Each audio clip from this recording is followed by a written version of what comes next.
Bom dia a todos. Nós estamos de novo reunidos virtualmente, como nos pede este tempo diferente, mas que vai nos ensinando outros caminhos para que nós difundamos sempre mais a palavra de Deus, a sua misericórdia e bondade.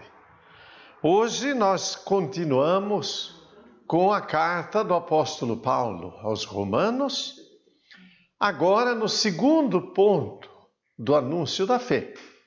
Primeiro vimos toda a misericórdia e a bondade de Deus, nós somos queridos de Deus. Quem no fundo do seu coração se depara com uma maravilhosa verdade como esta, também depois abre os seus olhos para a realidade desta vida e descobre ser pecador.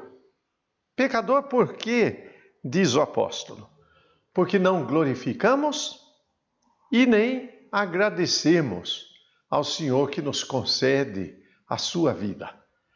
Então, uma primeira proposta para que entendamos o pecado é esta: não agradecer, não reconhecer. E muitas outras propostas virão, porque o pecado é uma realidade tristíssima, prática, está em nós e nós temos muita dificuldade de compreender. Sem a luz e a sabedoria do Espírito de Deus, dificilmente entenderíamos a realidade triste do pecado. É triste. Muitas vezes, na sociedade de hoje, usa-se linguagem, usa-se apelativos para falar do pecado, diminuindo o seu sentido, às vezes até negando a feiura do pecado. Então as pessoas falam de pecadinhos e de coisa deste tipo. Pecado é uma realidade muito triste, é uma realidade presente e prática, está em nós. Se descobrimos a misericórdia de Deus, que é a primeira e mais fundamental verdade, agora devemos descobrir também essa outra verdade, diante da qual não podemos fugir, pois uma fuga da realidade do pecado significaria afastamento também de Deus e de nós mesmos. Então nós continuamos agora com a primeira carta aos Romanos, capítulo 1, versículo 26. Por isso, Deus os entregou às paixões vergonhosas. Suas mulheres mudaram as relações naturais em relações contra a natureza. Do mesmo modo, os homens, deixando o uso natural da mulher, arderam em desejos uns com os outros, cometendo homens com os homens torpeza, recebendo em seus corpos a paga devida ao seu desvario. Como não se preocupassem em adquirir o conhecimento de Deus, Deus entregou-os aos seus sentimentos depravados, e daí o seu procedimento indigno. A desordem da natureza. Fala o apóstolo Paulo como um judeu deste período, mas que também conhecia toda aquela cultura grega. E de fato o que ele fala aqui está presente em tudo aquilo. Como está presente hoje? Realmente, os homens, quando descobrem a graça de Deus, sua misericórdia e bondade, e reconhecem-se a si próprios fracos e pecadores, vão lutar para viver uma sabedoria que este mundo desconhece, que é uma vida ordenada. Esta é a grande sabedoria. E voltaremos estudando a Escritura, inúmeras vezes na proposta da vida ordenada. Quando a vida é ordenada, nós entendemos que a realidade humana tem um objetivo, um sentido, uma compreensão simples, mas que torna a vida humana maravilhosa. Assim, homens e mulheres descobrem que na busca, na atração e na realização da união, sobretudo na grandeza do matrimônio, o ser humano é completo. Perder este sentido é perder a humanidade. A vida humana sempre foi marcada por limitações, por muitos desvios. Ninguém é perfeito, porém todos, pelo menos, devem buscar a sabedoria de compreender aquilo que o Senhor revela. E o Senhor revela esta ordem. Portanto, na desordem, o pecado. Já foi anunciado que não agradecer nem reconhecer é o pecado. Agora diz, pecado é a desordem na qual a vida humana se enveredou. Então, busquemos de novo a ordem da vida humana, em tudo, na realização e no amadurecimento da nossa vida pessoal, da nossa vida de cristãos, da nossa vida de filhos de Deus. São repletos de procedimento indigno, são repletos de toda espécie de malícia, perversidade, cobiça, maldade, cheios de inveja, de homicídio, contenda, engano, malignidade. São difamadores, caluniadores, inimigos de Deus, insolentes, soberbos, altivos, inventores de maldades, rebeldes contra os pais. São insensatos, desleais, sem coração, sem misericórdia. Apesar de conhecerem o justo decreto de Deus, que considera dignos de morte aqueles que fazem tais coisas, não somente praticam, como também aplaudem os que assim praticam. E aqui estamos nós ouvindo essa palavra gravíssima, que nos chama a atenção. Estamos caminhando sempre nesta vida como pessoas tranquilas que caminham na beira do abismo. Abramos os olhos. O abismo não é para nós. Nós caminhamos aqui na beira do abismo, mas a nossa confiança está naquele que fez o céu e a terra, que enviou o seu Filho como prova de amor por nós e que nos redime. Não caiamos em tudo isto que o apóstolo elenca. Daria a impressão que São Paulo seria até pessimista, mas não é, porque ele já anunciou bem e espera que nós, ouvindo esta denúncia toda, também nós tenhamos alegria e segurança naquele que nos ama e nos afastemos do pecado. Entendamos o pecado e afastemo-nos dele. Afastar-se do pecado é importantíssimo. Quando falamos de pecado, não podemos deixar de voltar um pouquinho o pensamento para a educação das crianças e dos adolescentes, dos filhos em casa.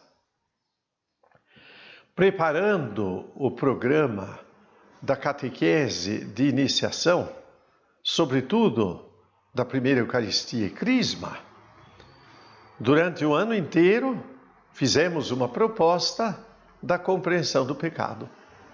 E sempre proposta em 3 etapas. Assim, primeiro, reconheçamos.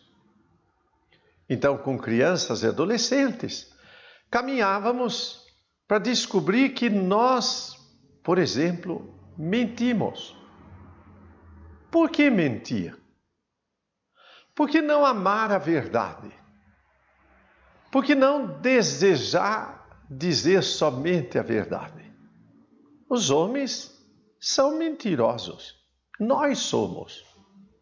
Mas nós podemos amar a verdade e desejar vencer toda mentira. Aí vem o segundo ponto.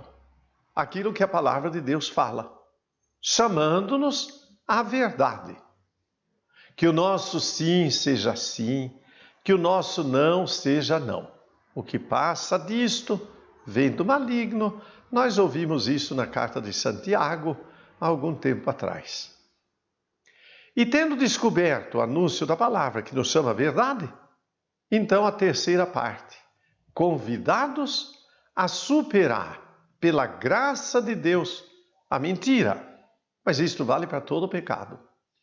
Descobrimos o pecado, descobrimos o que a palavra de Deus fala, e em oração pedimos que Deus nos ajude a superar o nosso pecado. O pecado é uma realidade para ser reconhecida e vencida. Em Cristo somos mais do que vencedores. Nós não somos derrotados. Então todo anúncio do pecado é para isto, para reconhecer também a vitória de Cristo sobre a morte. Continuando o capítulo 2. Assim, és inexcusável, ó homem, quem quer que sejas, que te arvores em juiz. Naquilo que julgas a outrem, a ti mesmo te condenas. Pois tu que julgas, fazes as mesmas coisas que eles. Ora, sabemos que o juízo de Deus contra aqueles que fazem tais coisas corresponde à verdade. Tu, ó homem, que julgas os que praticam tais coisas, mas as cometes também, pensas que escaparás ao juízo de Deus? Por que o apóstolo fala desta maneira? Bom, São Paulo era judeu e ele se dirige aos judeus também, para dizer assim: judeus, povo de Deus escolhido, este povo se habituou a julgar os outros povos como pecadores. Por isso ele está dizendo: quem é esse homem que julga os outros? E, no entanto, é pecador da mesma maneira.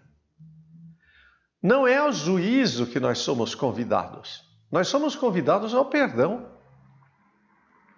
E para que sejamos perdoados é necessário confiança. É para abrirmos o coração para a confiança em Deus. Não para a arrogância de julgar os outros por um acaso, dizendo: eles são pecadores, nós somos justos. Mentira, nós somos pecadores todos. Mas nós confiamos na misericórdia de Deus e sabemos que, embora o ser humano esteja no pecado, ele também pode mudar de vida, confiar e redescobrir graça e misericórdia.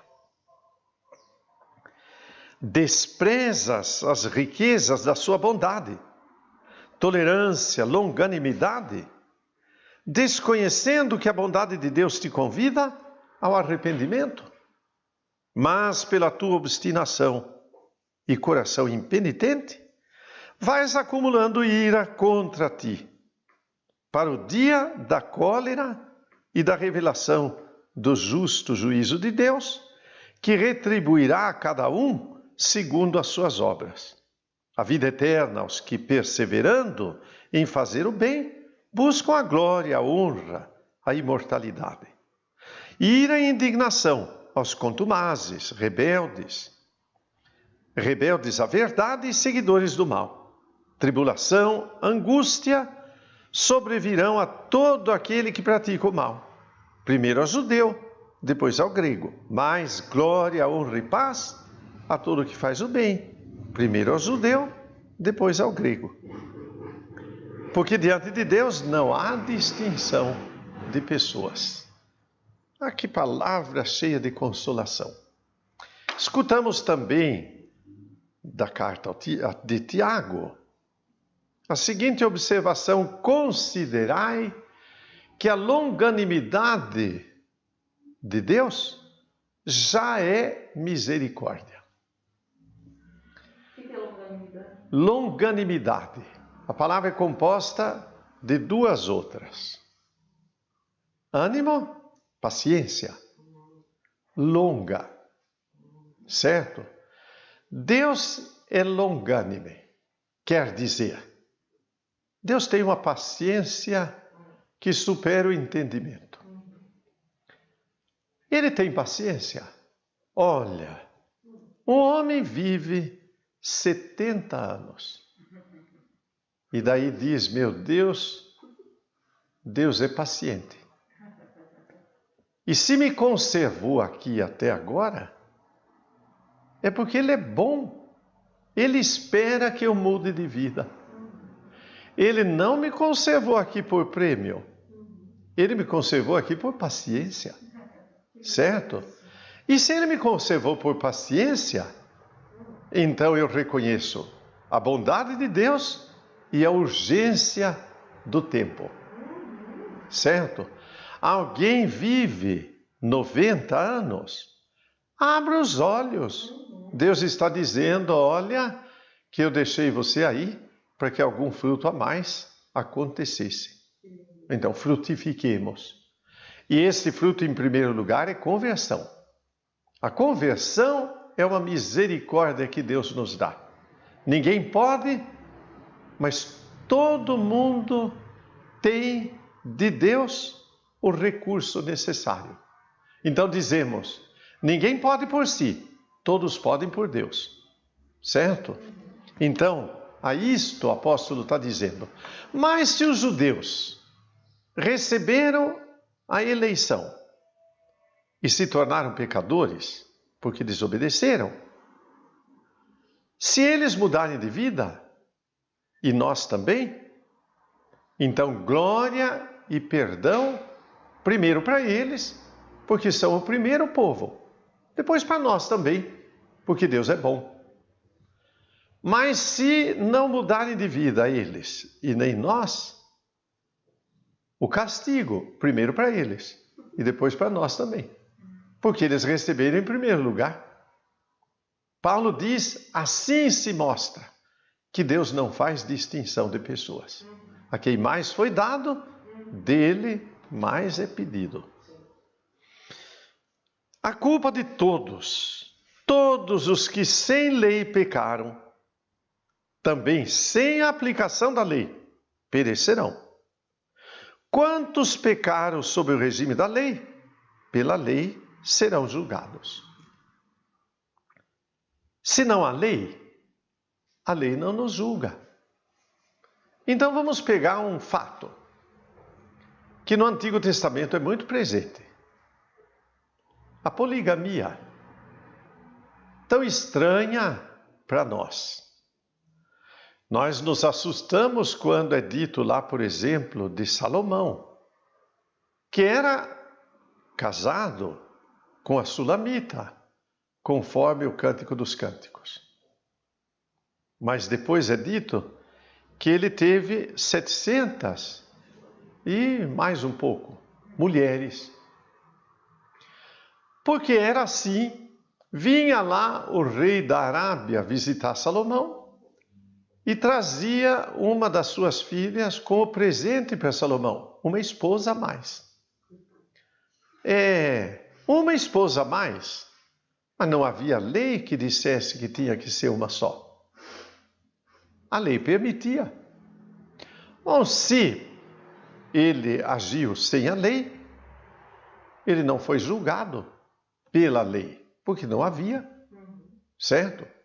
Se não há lei, liberdade. Mas se há lei, então a lei deve ser medida para todos. Ora, os pagãos não tinham lei e viviam desordenadamente. Os judeus tinham a lei e viviam desordenadamente. Por isso que o apóstolo está dizendo: quem não tinha lei não vai ser julgado pela lei. Eles não tinham lei, mas quem teve vai ser julgado pela lei, porque tinha o conhecimento da lei. Isto para nós é sumamente importante. Diante de Deus, não são justos os que ouvem a lei, mas serão tidos por justos os que praticam a lei. Os pagãos, que não têm lei, fazendo naturalmente as coisas que são da lei, embora não tenham a lei, a si mesmos servem de lei. Mostram que o objeto da lei está gravado nos seus corações, dando-lhes testemunho a sua consciência, bem como seus raciocínios, com os quais se acusam ou se escusam mutuamente. Ora, da história, nós lembramos pessoas que, não tendo a lei, por exemplo, viviam honestamente no matrimônio. Eram casados, tinham a sua esposa, não praticavam nenhum erro contra o matrimônio. Por isso o apóstolo está dizendo, sem a lei, eles tinham a lei no coração, porque viviam bem. Mas, se nós, conhecendo a lei, não praticamos, aí se torna muito grave. É o que continua ele dizendo. Isso aparecerá claramente no dia em que, segundo o meu evangelho, Deus julgar as nações secretas dos homens em Jesus Cristo. Mas tu, que és chamado judeu, te apoias na lei, te glorias do teu Deus. Tu que conheces sua vontade, instruído pela lei, sabes aquilatar a diferença das coisas. Tu que te ufanas de ser guia dos cegos, luzeiro dos que estão nas trevas, doutor dos ignorantes, mestre dos simples, porque encontras na lei a regra da ciência e da verdade. Tu que ensinas aos outros, não te ensinas a ti mesmo. Tu que pregas que não se deve furtar, furtas. Tu que dizes que não se deve adulterar, adulteras. Tu que abominas os ídolos, pilhas seus templos. Tu que te glorias da lei, desonras a Deus pela transgressão da lei, porque assim fala a Escritura. Por vossa causa, o nome de Deus é blasfemado entre os pagãos. Por quê? Porque os que conheceram a lei não praticaram. Isto acaba servindo para dizer que Deus não serve para coisa nenhuma. Isto é blasfêmia, não é? E hoje, continuamente acontece. Quantas pessoas são batizadas? Que poucas pessoas dão testemunho da lei nova, na qual entrou. A lei nova se chama Jesus Cristo, mas não vivem segundo Cristo. Morreram por Cristo, ou com Cristo, e, no entanto, são capazes até de matar por causa dos deuses que criam neste mundo. Ora, que vida é esta? Que testemunho é este? Ora, nós que recebemos por alimento e por penhor a Eucaristia, como é possível que vivamos ansiosos porque não somos saciados? Como é possível que não sejamos saciados? Essa saciedade se chama fé. Embora sofrendo as dificuldades, no fundo nós dizemos, tudo posso naquele que me dá força. É assim a vida de quem crê em Cristo. Assim se vence o pecado. Mas agora o apóstolo está dizendo assim, o pecado consiste em desobedecer a lei, conhecendo a lei. Desobedecer Cristo, conhecendo Cristo. Viver na morte, quando já renascemos no batismo. Consideremos bem aquilo que nos chama. A circuncisão, em verdade, é proveitosa se guardares a lei.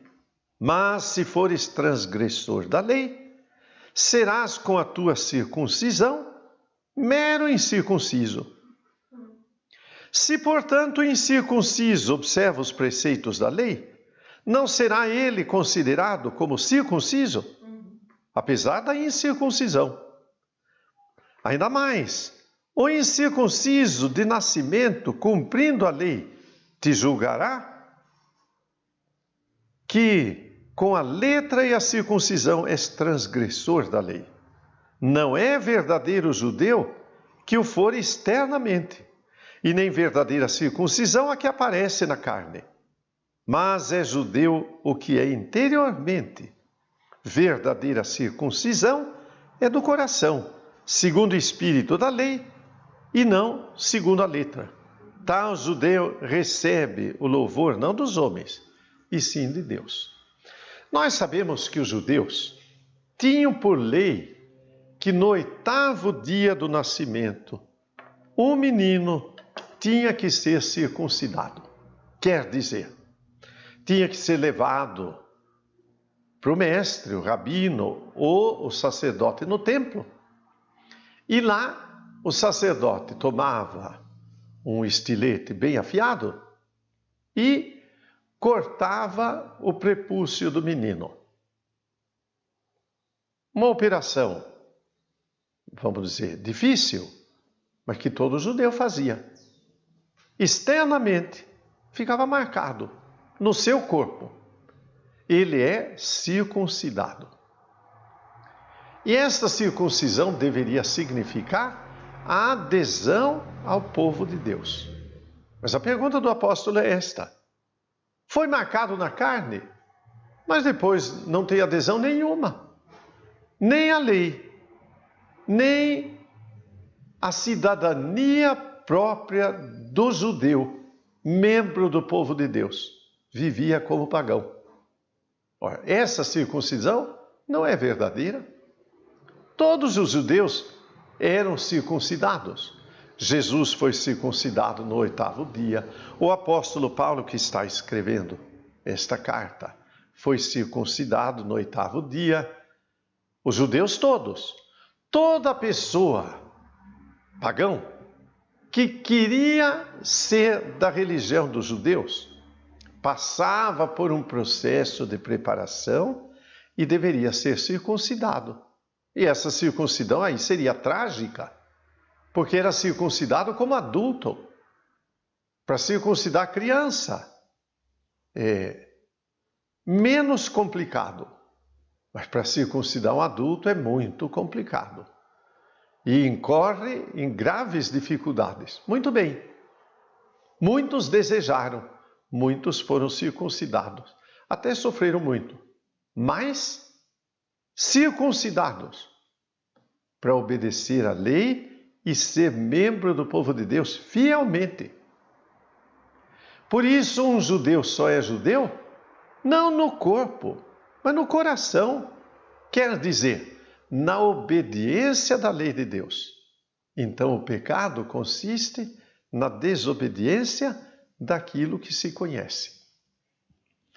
Capítulo 3. Padre, alguém não poderia dizer a mesma coisa sobre o batismo hoje? A pergunta é essa: alguém não pode dizer a mesma coisa sobre o batismo? É claro, acabei de dizer. Se alguém for batizado e não vive o seu batismo, para que serve? O batismo é, antes de tudo, o que vai no coração de cada um. Eu sou batizado, filho de Deus, imediatamente a minha vida corresponde a essa filiação. Ora, que a minha vida corresponda, que eu não me perca na desobediência que este mundo chama. Eu não tenho outra alegria senão viver a cidadania do alto. É para isto que fomos chamados. E aí pode alguém chegar e falar: eu faço mais boas obras do que você que é batizado, e eu não sou batizado. Pois é. E aí blasfema o nome de Deus por causa disso.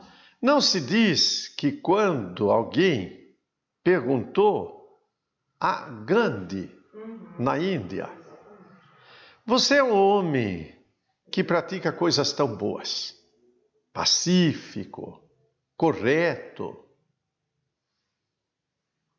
Se conhecesse a fé cristã, seria cristão. Acontece que Gandhi conhecia e respondeu: se eu conhecesse um cristão que vive realmente como cristão, eu me tornaria cristão. Ele não tinha conhecido. É realmente muito triste, não? E em cada circunstância da história, abusos, maus testemunhos. Quando nós tomamos conhecimento desta realidade tenebrosa, que é a escravidão. E conhecemos a história da escravidão no Brasil, séculos 18 e 19 principalmente. Meu Deus, perguntamos como é possível que pessoas batizadas admitissem a escravidão. Não é compreensível. Realmente, o pecado não é compreensível. Ele é contrário à natureza. A natureza criada por Deus tende para o bem. Toda a natureza tende para o equilíbrio e o bem. E nós também. Mas o pecado nos faz prender para o mal. Muita gente batizada, pouca gente cristã. E em que, então, se avantaja o judeu? Ou qual é a utilidade da circuncisão? Muita, em todos os aspectos, principalmente porque lhes foram confiados os oráculos de Deus. Mas então, se alguns deles não foram fiéis, acaso a sua infidelidade destruirá a fidelidade de Deus? De modo algum, porque Deus há de ser reconhecido como veraz e todo homem como mentiroso. Segundo o que está escrito, assim serás reconhecido justo nas tuas palavras e vencerás quando julgares, referindo-se a Deus. Portanto, se a nossa injustiça realça a justiça de Deus, o que diríamos? Para falar como homens. Não é injusto Deus quando descarrega a sua cólera? Certamente que não. De outra maneira, como julgaria Deus o mundo? Mas se a verdade de Deus brilha ainda mais para a sua glória por minha mentira, por que serei ainda julgado pecador? Então, por que não faríamos o mal, para que dele venha o bem? Expressão que os caluniadores falsamente nos atribuem. É justo que tais sejam condenados, esses tais. Então, a injustiça do homem realça a justiça de Deus? Pode ser um pensamento correto.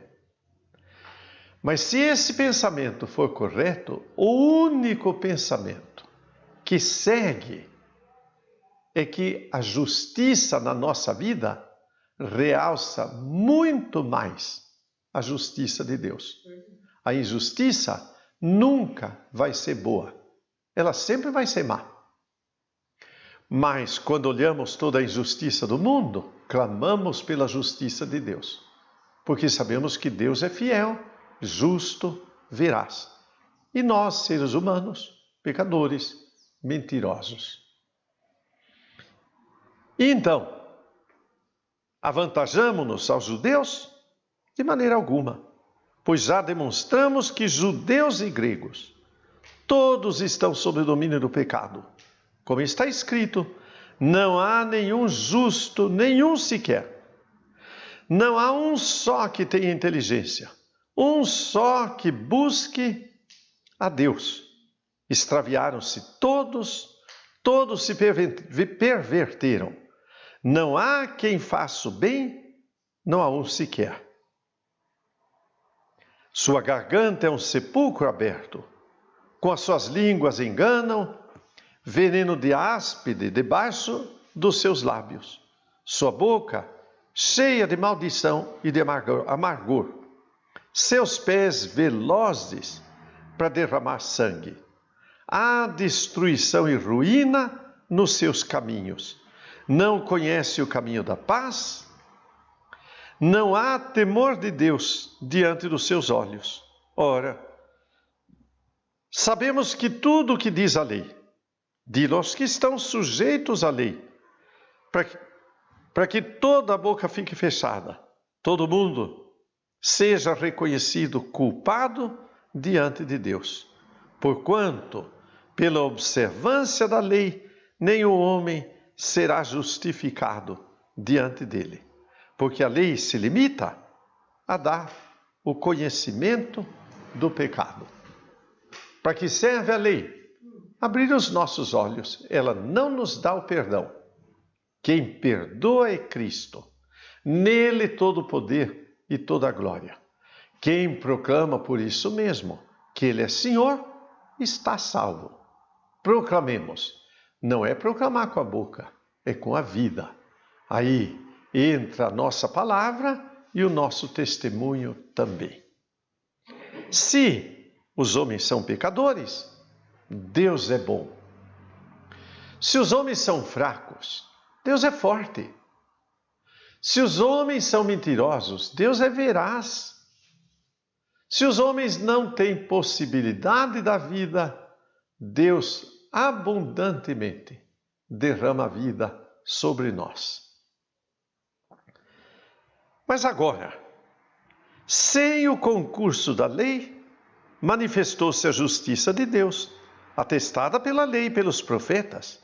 Esta é a justiça de Deus pela fé em Jesus Cristo, para todos os fiéis, pois não há distinção. Com efeito, todos pecaram. Todos estão privados da glória de Deus e são justificados gratuitamente por sua graça. Tal é a obra da redenção realizada em Jesus Cristo. Gratuitamente. Não fizemos nada para que sejamos perdoados. Não é mérito nosso. O mérito é daquele que se fez homem e habitou entre nós, que por nós morreu na cruz, que ao terceiro dia ressuscitou, que subiu aos céus, e nós o esperamos ardentemente, dizendo: vem, Senhor. E que agora nos ensina a agir e a viver no seu caminho, pelo dom do seu Espírito, gratuitamente. Tudo é obra dele. Todo bem vem de Deus. Todo dom perfeito vem do alto. Também isto escutamos de Tiago.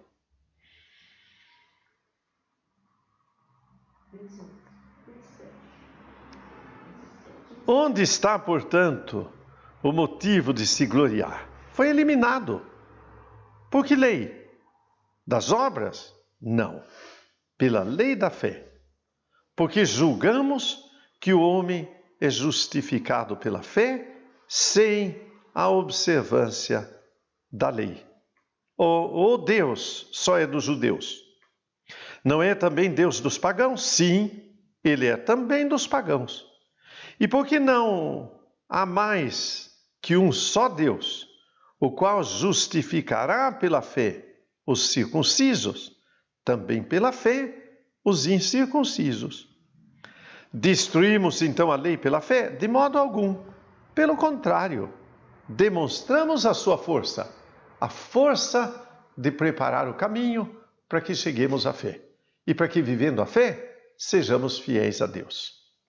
Ora, nós já passamos com isto para o terceiro ponto do anúncio do Evangelho no querigma. O anúncio da fé em Cristo. Anunciando que se há um pecado, há também uma solução. Esta solução se chama Jesus Cristo Senhor, aquele que veio para nos salvar.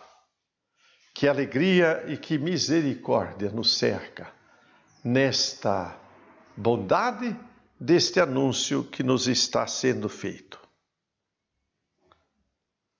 Que vantagem diremos, pois, que conseguiu Abraão, nosso pai segundo a carne?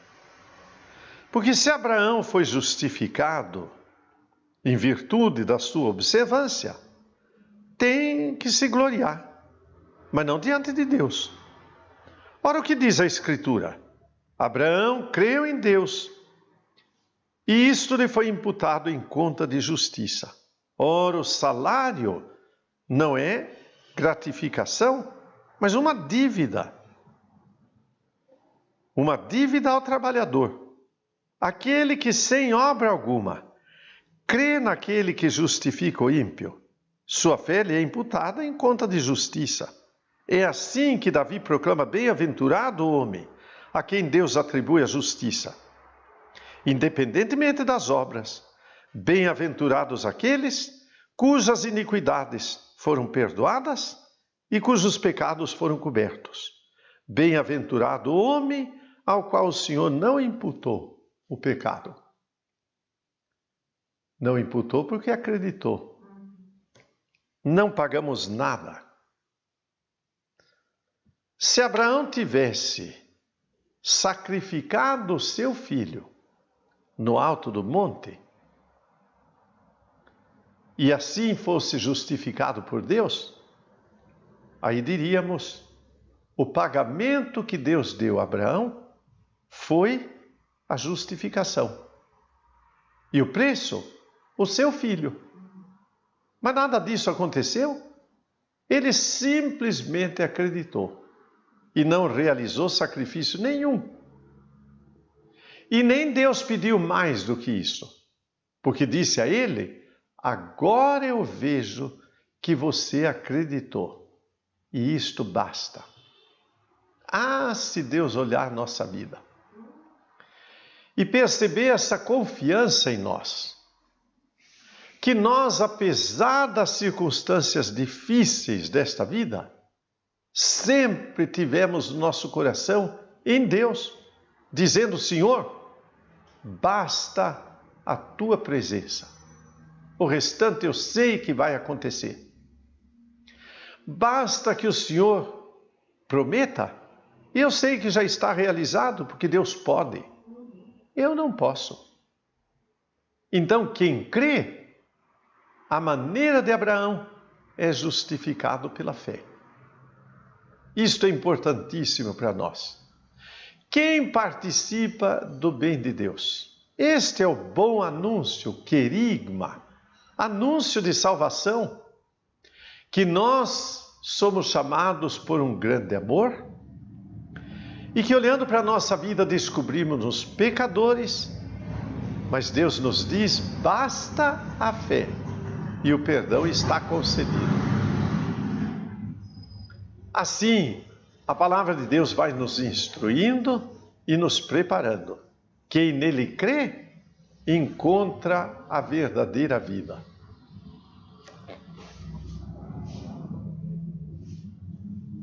Essa bem-aventurança é somente para os circuncisos ou também para os incircuncisos? Dizemos com efeito que a fé foi imputada a Abraão em conta de justiça. Quando lhe foi essa fé imputada, esta justiça imputada? Antes ou depois da circuncisão? Depois. Ou melhor, não depois, mas antes de ser circuncidado. Depois que ele foi justificado, então ele recebeu o sinal da circuncisão, selo da justiça que tinha obtido pela fé antes de ser circuncidado. Assim se tornou pai de todos os incircuncisos que creem, a fim de que também a este seja imputada a justiça. Pai dos incircuncisos, que não trazem o sinal, mas que acompanham as pegadas da fé que nosso pai Abraão possuía antes de ser circuncidado. Todos, então. Também, quando chegamos ao batismo, dizemos assim: que deve ser perguntado: você crê? E se dissermos, creio, então a igreja nos conduz ao banho rejuvenescedor do batismo. Então, não o batismo primeiro a fé. Por quê? Porque a condição é a fé. Quem nele crê, encontra a vida. Abraão acreditou, foi justificado. Depois foi circuncidado. Nós acreditamos? Acreditamos.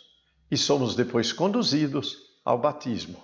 O batismo é para aqueles que creem, porque confiamos que Jesus Cristo nos acolhe na família de Deus e nos tornamos filhos de Deus por graça e misericórdia.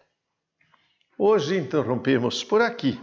Agradeçamos juntos a Deus o dom da vida. Um dom que não merecemos, mas Deus nos trouxe até aqui. Pois não? Antes de organizar, tem muitas felicitações aqui. O senhor podia agradecer todo mundo que mandou, né? Mas nenhuma pergunta. Muitos felicitaram pela internet e eu agradeço de coração. A única coisa que eu peço, rezem comigo, porque eu rezo com vocês. E não deixo de pedir a Deus por todos, pois que Deus abençoe a nós todos. Que dê muito juízo para vocês. E se sobrar alguma coisa, um pouco para mim também. Que Deus abençoe. Desligou?